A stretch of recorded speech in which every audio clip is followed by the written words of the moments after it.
কয়েকদিন ধরে তো ভালো রান্নাই করছো না। আমার এদিকে সেই কবে থেকে খিচুড়ি খেতে ইচ্ছা করছে।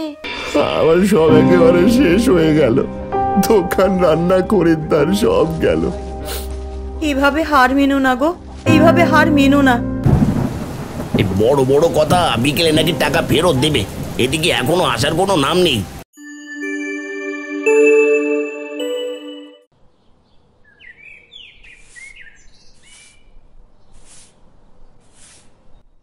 না, কয়েকদিন ধরে তো ভালো রান্নাই করছো না। আমার এদিকে সেই কবে থেকে খিচুড়ি খেতে ইচ্ছা করছে। এদিকে ভাত রান্না করার মতন চালের জোগাড় করতে গিয়ে হিমশিম খাচ্ছি, সেখানে খিচুড়ির কথা তুই বলিস না।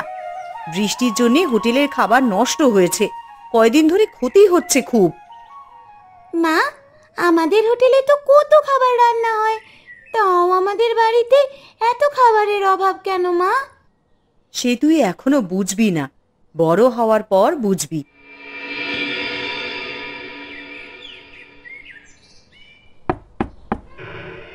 কই গো গিন্নি, দোকানে যাবে না?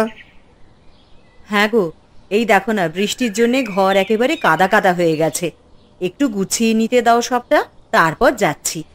তাছাড়া দোকানে তো খরিদ্দারই আসছে না। বৃষ্টি পড়ছে দুদিন ধরে, তাই খরিদ্দার হচ্ছিল না। আজকে আকাশটা ধরেছে, আর আশা করি খরিদ্দার হবে। আর তুমি চলে এসো আজ, নইলে একা সামাল দিতে পারবো না। হ্যাঁ গো হ্যাঁ, যাব। তুমি এখন বাজারে যাবে তো নাকি? হ্যাঁ, আজকে ভাবছি একটু ইলিশ মাছ কিনবো। বর্ষার দিনে আজকে আকাশও মনে হয় বেলার দিকে পরিষ্কার হয়ে যাবে। বাবা বাবা, আমিও ইলিশ মাছ খাবো, আমার জন্য রাখবে তো? হ্যাঁ, রাখবো রে মা, রাখবো। বলছি, এত দাম দিয়ে ইলিশ কিনবে, যদি খরিদ্দার না হয় সব তো তখন নষ্ট হবে গো। উফ মা, কতদিন ইলিশ মাছ খাই না, তাও তুমি কিনতে বারণ করছো? সেই 2 বছর আগে খেয়েছিলাম। উহ, তোর তো খালি খাওয়া আর খাওয়া। আরে না না, সেরকম কিছু হবে না, আজ আর বৃষ্টি হবে না দেখো।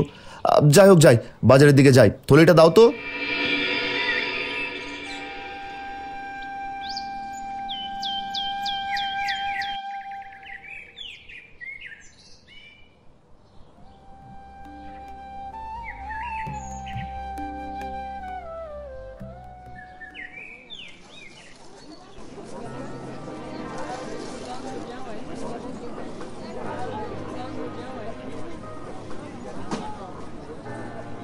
হাতে তো আর টাকা থাকবে না ইলিশ মাছ কিনে নিলে। না, যেটুকু টাকা আছে সেটা দিয়ে ইলিশ মাছ কিনে নিয়ে যাই। আজকে আর বৃষ্টি হবে না, খরিদ্দার থেকে বেশি টাকা তোলা যাবে না, কিনেই ফেলি, পুষিয়ে নেবো ঠিক।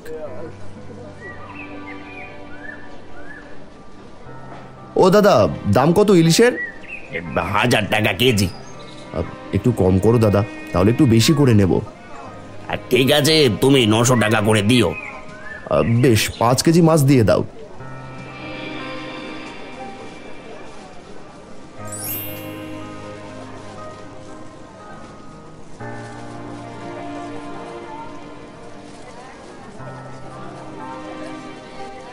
এ কি, আমার টাকাগুলো কোথায় গেল? আমার পরিষ্কার মনে আছে আমি বেঁচে যাওয়া 4600 টাকা পকেটেই রেখেছিলাম, সেটা গেল কোথায়? ও দাদা, টাকাটা দেবেন তো নাকি? দাদা, আমার টাকাটা মনে হয় কোনোভাবে চুরি হয়ে গেছে। আমি না এই মাছগুলো নিতে পারবো না, আপনি অন্য কাউকে দিয়ে দেন না হয়। অমনি আপনি টাকা খুঁজে পাচ্ছেন না বলুন? না না, এই মাছ আর ফেরত হবে না, আপনাকে এটা নিতেই হবে। মাছ কাটা হয়ে গেছে, এই কাটা মাছ কে কিনবে বলুন তো? আমি জানি না, যেভাবে হোক আপনি টাকা দেবেন আমাকে। ওগুলো নিলেন কেন দাদা? এগুলো নিলাম আপাতত, এই সবজির দাম বাদে বাকি যা টাকা হয় এখনই ফেরত দিন আমাকে। আচ্ছা দাদা, আমি বলি কি, আপনি বরং এই বাজারটা রাখুন আর মাছগুলো দিন, আমি আজকে বিকেলে আপনাকে টাকা দিয়ে যাব। আবার বিকেলে? বেশ ঠিক আছে, বিকেল অবধি ছাড় দিলাম, আর তাও আমার টাকা না পেলে তোমার বাড়িতে গিয়ে হামলা করবো, আমি বলে দিলাম। বেশ, তাই করো।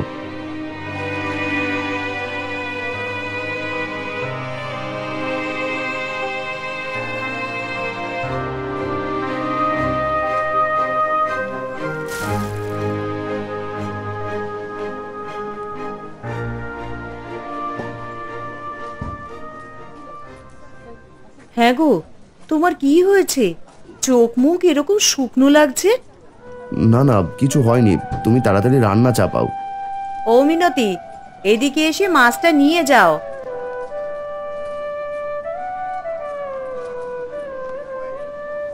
বলছিলাম যে আমি কিন্তু আজকে কাজ করতে আসিনি গো, শুধু টাকাটাই নিতে এসেছি। মানে তুমি কাজ না করলে কি করে হবে? তা আমি জানি না, আমি শেষ 3 দিনের টাকা পাইনি। আমি একটাও কাজ আর করব না, এই কাজ আমি ছেড়ে দেব। তাই ভালোই ভালোই আমার টাকাটা তোমরা দিয়ে দাও। দিয়ে দেব, একটু সময় দাও, ঠিক দিয়ে দেব। বেশ, আমি তাহলে অপেক্ষা করছি। হ্যাঁ গো, শুধু মাছ এনেছো, কোনো সবজি বাজার আনোনি? হ্যাঁ, মানে সবজি বাজার কেনা হয়নি, মাছের অনেক দাম তো তাই। এই জন্যই তখন বলেছিলাম ইলিশ মাছ না কিনতে।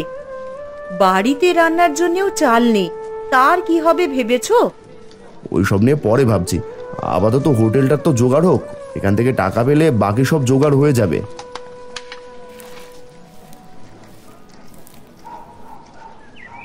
মা, ও মা। কি ব্যাপার, তুই এখানে? কি চাই? বাড়িতে যাচ্ছিলাম, তাই ভাবলাম আমার জন্য ইলিশ রাখার কথাটা তোমায় মনে করিয়ে দিই। মনে আছে রে বাবা, মনে আছে। তুই বাড়ি যা, আর জানলা দরজা বন্ধ করে থাকিস, বৃষ্টি আসতে পারে, বুঝলি? আচ্ছা মা।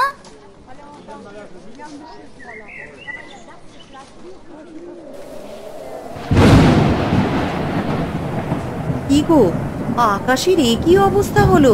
এ তো বৃষ্টি নামলো বলে। এখন বৃষ্টি আসলে আমার যে বিশাল ক্ষতি হয়ে যাবে। একদিকে এতগুলো টাকা আজ বিকেলেই ফেরত দেওয়ার কথা, তার উপর এতটা ক্ষতি কিভাবে সামাল দেব আমি?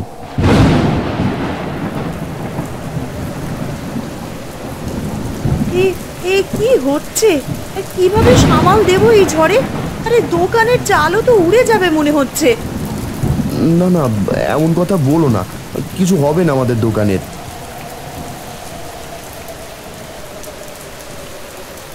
এ কি, সব যে নষ্ট হয়ে যাচ্ছে, কিভাবে আটকাবো? ও মিনতি, একটু সাহায্য করো না আমাদের।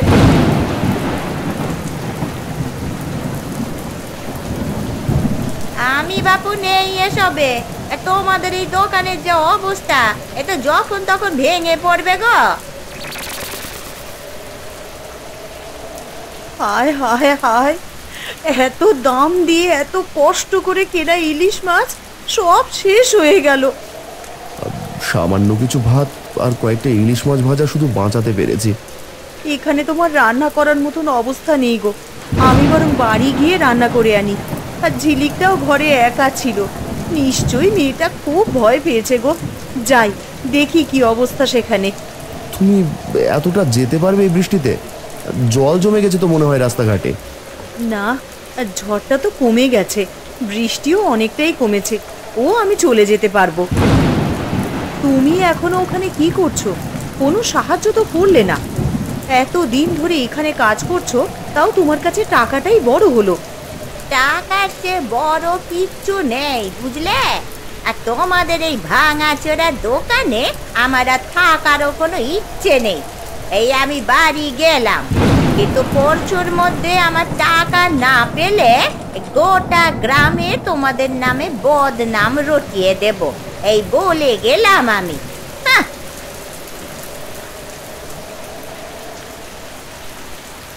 যা অবস্থা, এরপর খরিদ্দার হলেও যাই টাকা পায় না কেন, তাতে মনে হয় না আর আজকে মাছের দাম শোধ করতে পারবো। না জানি বিকেলে আরো কি কি অপমান জুটবে কপালে।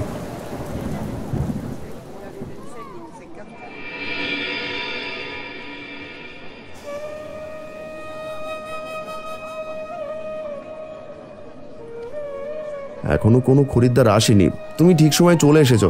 আর বলছিলাম যে বাড়িতে সব ঠিক আছে তো? না গো, বাড়িরও রান্নাঘরের পেছনের দিকে চালটা উড়ে গেছে, মেয়েটা খুব ভয় পেয়ে আছে। আমি এই কোনো রকমে মাছের ঝোলটা রান্না করলাম, হয়তো অন্যান্য দিনের মতন আজ অতটা ভালো হয়নি জানো। বুঝতে পারছি, হোটেল থেকে তো রান্নার সমস্ত জিনিস বাড়িতে নিয়ে যায়, বাড়িতে তো নুন আর হলুদ আর তেল ছাড়া তো তেমন কোনো মশলাপাতিও থাকে না।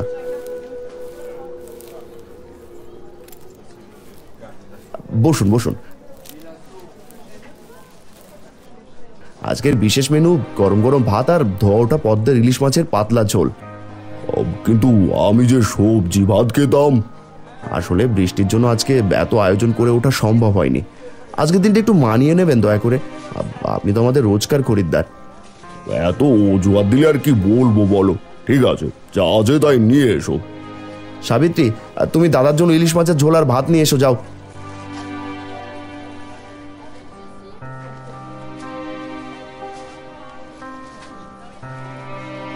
এটা কি রান্না হয়েছে? ছি ছি ছি ছি, দুপুরে একটু পেট ভরানোর জন্য খেতে আসি, তা বলে এরকম অখাদ্য খাবার টাকা দিয়ে খেতে হবে?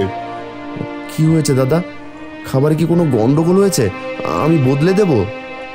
না না, আর কিছু পাল্টে দিতে হবে না, আমি এখানে খাবই না।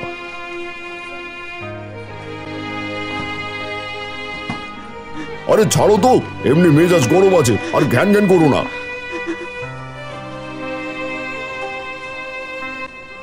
আপনারা কোথায় যাচ্ছেন? আপনারা দয়া করে যাবেন না, শুনুন আমার কথা। আজকে একটু গন্ডগোল হয়েছে। আমি কথা দিচ্ছি আর এরকম হবে না। আমার সব একেবারে শেষ হয়ে গেল, দোকান, রান্না, খরিদ্দার সব গেল। এভাবে হার মেনো না গো, এইভাবে হার মেনো না।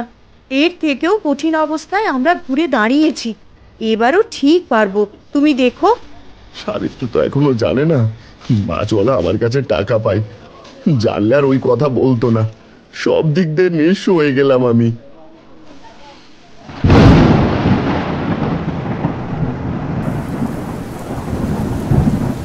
এই বড় বড় কথা, বিকেলে নাকি টাকা ফেরত দেবে, এদিকে এখনো আসার কোনো নাম নেই। গিয়ে যদি টাকা না পায়, আজকে ওর একদিন কে আমার একদিন।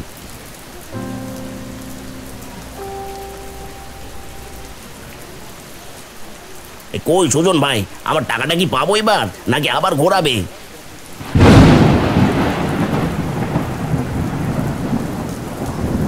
কিসের টাকা?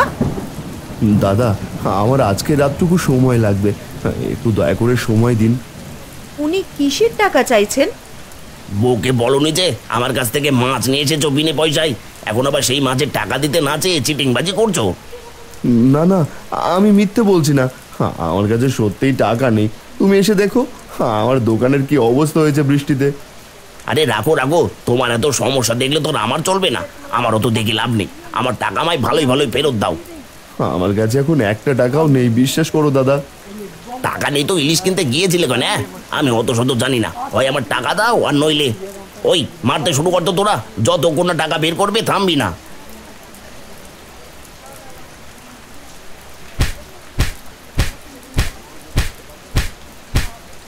থামুন থামুন আপনারা, আমার কাছে টাকা নেই, তবে এই সোনার দুল জোড়া আছে, এটার বিনিময়ে ওকে ছেড়ে দিন।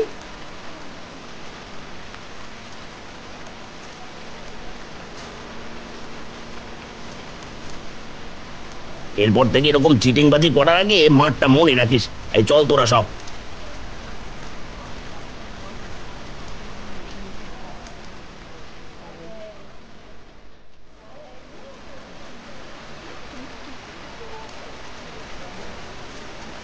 কালকে দোকান কিভাবে খুলবো ভাবছি। সব জিনিসপত্র তো ঝড় বৃষ্টিতে নষ্ট হয়ে গেল, আর আমাকে কেউ ধার দেবে বলেও তো মনে হচ্ছে না। কিছু একটা ব্যবস্থা ঠিক হবে। আমাদের বাড়ির জন্য যে সামান্য চাল আছে, তেমন হলে না হয় ওটাই রান্না করব।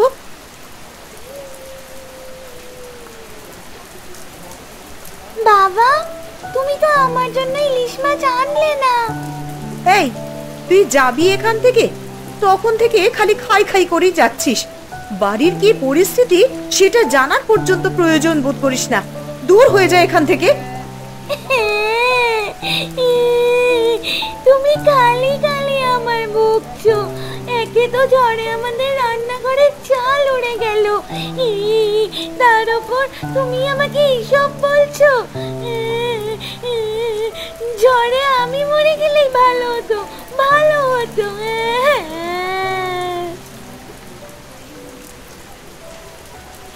অযথা মেয়েটাকে বকাবকি করলে, ও কি আর এত বোঝে? ওই নিয়ে তুমি এত ভেবো না। তোমার ভালোই চোট লেগেছে, তুমি বরং ঘুমিয়ে পড়ো জানো। কতবার করে তো বললাম কিছু খেতে, তাও তো খাচ্ছ না। বাড়িতে যা চাল আছে তা দিয়ে কালকে দোকানের ভাত রান্না হবে। এখান থেকে খেয়ে আর চাল কমাতে চায় না। আর সত্যি বলতে আমার গলা দিয়ে আজ অন্তত ভাত নামবে না।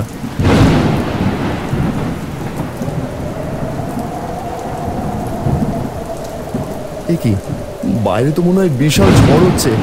দুপুরের ঝড়ে দোকানটা তো এমনি অর্ধেক ভেঙে গিয়েছিল।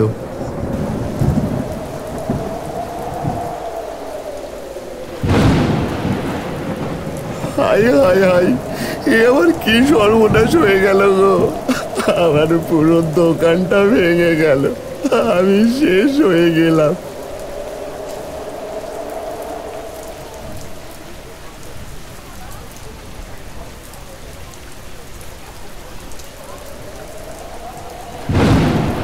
কি গো, এই মুড়িটুকু খেয়ে নাও, কালও তো তুমি কিছু খেলে না।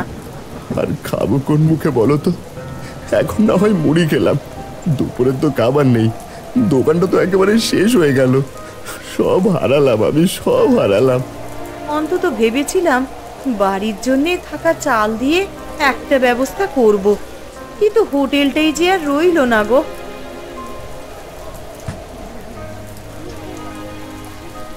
এ কি দাদা, আপনি এখানে? কি ব্যাপার? আসলে আজকে টিফিনের সময় রোজের মতো তোমার হোটেলে খেতে গিয়েছিলাম, দেখলাম সব ভেঙে পড়ে আছে। হ্যাঁ, আমাদের দোকান কালকের ঝড়ে ভেঙে গেছে, তাই আর দোকান দিতে পারিনি। আসলে আগের দিন আমার মেজাজটা একটু ঠিক ছিল না অফিসের কাজের জন্য, তাই রান্না নিয়ে অতিরিক্ত খারাপ ব্যবহার করে ফেলেছিলাম। আমার জন্য কালকে তোমার অনেক খরিদ্দারও চলে গিয়েছে টাকা না দিয়ে। পরে আমি বিষয়টা নিয়ে ভেবে দেখলাম। না না, ঠিক আছে, আমি অত কিছু মনে করিনি। আমার জন্য তোমার যে কাল ক্ষতি হয়েছিল তার ক্ষতিপূরণ দিচ্ছি। এ কি, আপনি এতগুলো টাকা আমাকে দিচ্ছেন কেন? না না, এতগুলো টাকা আমার লাগবে না। কালকে আমি যা খেয়েছিলাম আর যারা না খেয়ে চলে গিয়েছিল সবার টাকা আছে, তার সাথে সাথে তোমার যে অপমান হয়েছিল সেই অপমান ফিরিয়ে দেওয়ার ক্ষমতা আমার নেই, তাই বাকি টাকাগুলোকে সাহায্য হিসেবে নাও, পরে ফিরিয়ে দিও। আপনাকে অনেক অনেক ধন্যবাদ। আপনি রোজ আসবেন আমার হোটেলে খেতে আগের মতন। আজকে হোটেল মেরামত করে কালকে আবার হোটেল খুলবো। বেশ, কালকের অপেক্ষায় থাকবো কিন্তু।